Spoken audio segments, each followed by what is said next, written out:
Hey guys, Christina here from ESPN 106.3, and I'm at the Benjamin School for our FITTEAM High School Team of the Week. Thanks for letting us interrupt you guys. I'm Maria Pumareo, and I am with FITTEAM Global. And here, alongside of ESPN, we are here to present you with the FITTEAM High School Team of the Week. So congratulations.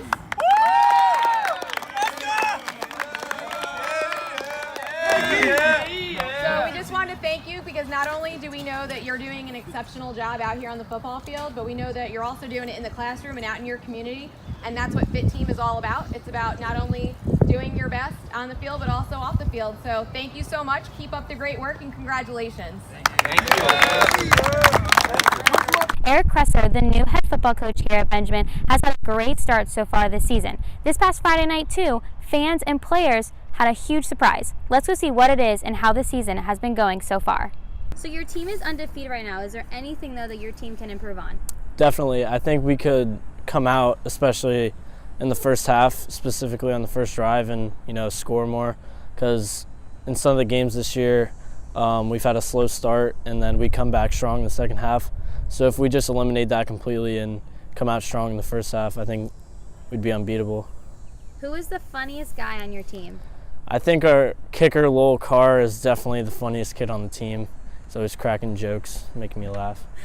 How does it feel playing for your head coach who played in the NFL? It's great because he's always had he's seen a lot, especially with my position because he threw the receiver. So, to have a guy like that that's known so much, helping you on your game every day, and, it's a great tool to have. Is there any team in South Florida you would like to challenge? I'd definitely like to play Chaminade again, especially since last year I didn't get to play against them because unfortunately I was injured, but and they beat us pretty bad last year, so I think if we got a rematch, I think we could put up a pretty good game against them. Your team is undefeated right now. Is there anything, though, that your team can improve on? We can improve on a lot. I would say just coming out here and executing. I feel like every time on offense we shouldn't punt because we should at least get a field goal. So every time on offense we shouldn't punt, and on defense we should execute a little bit better. And then just a lot more stops on defense and a lot more points on offense. What did you think when Willie Taggart flew in on his helicopter to watch your game on Friday night? I feel like it was a great experience, very impressive. I know just being able to get the coaches out here just in front of my teammates, because I want all my teammates to do well and go to college. So, who's the funniest guy on your team? Definitely got to get at the Coach Mutz, funniest person I've ever been around. Which NFL player do you model your game after? Patrick Peterson, just his versatility and his passion and competitiveness. Also. What is it like for you to replace such a legend, Ron Ream, here at the Benjamin School?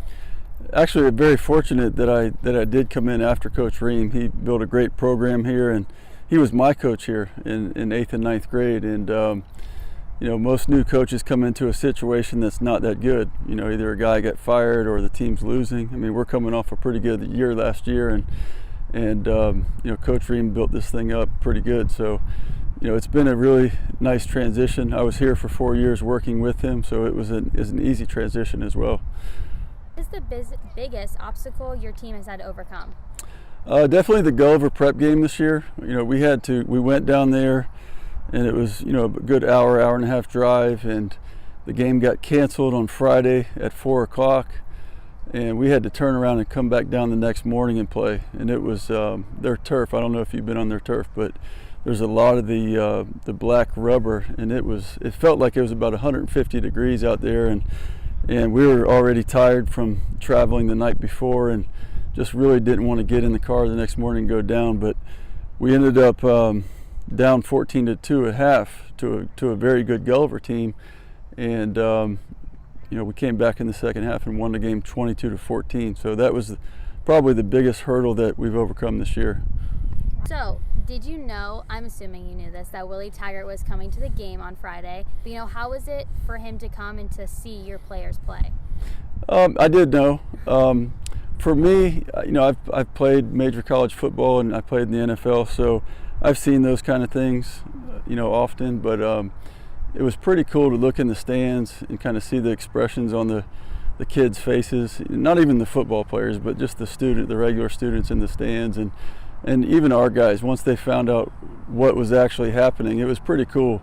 I don't know if that's ever been done at a game. I know Saban has flown into some practices and check out guys, but to land next to the field during a game with a head coach from a big in-state school, that was a pretty big deal. And everybody was all excited about it, and they posted all over social media, and it was a fun thing. Didn't really have any effect on the game, but it was one of those fun things that it's makes everybody smile. Who has been the biggest influence in your coaching career? Biggest influence? Wow, there's been a few. As a player, I've had some great coaches that I've learned a lot from, and I really haven't been coaching that long. I got to say, Coach Ream. Learned a lot from Coach Ream the last 4 years. Not necessarily X's and O's. I was a quarterback, so I kind of understood offense pretty well. But just as far as being a head coach, and it's so different than just calling plays. All the different responsibilities that you have, and all the things you have to deal with on a daily basis. And he was so organized, and he did everything so well. Just watching him for 4 years was a big influence. I'm Maria Pumareo, Director of Community Outreach. And I'm Brent Niblo, Fit Team's VP of Sales. From us and the entire Fit Team family, congratulations on being named Fit Team's High School Team of the Week. Keep up the good work on and off the field. Congrats again to the Benjamin School on being our Fit Team High School Team of the Week, and good luck this season. See you next week.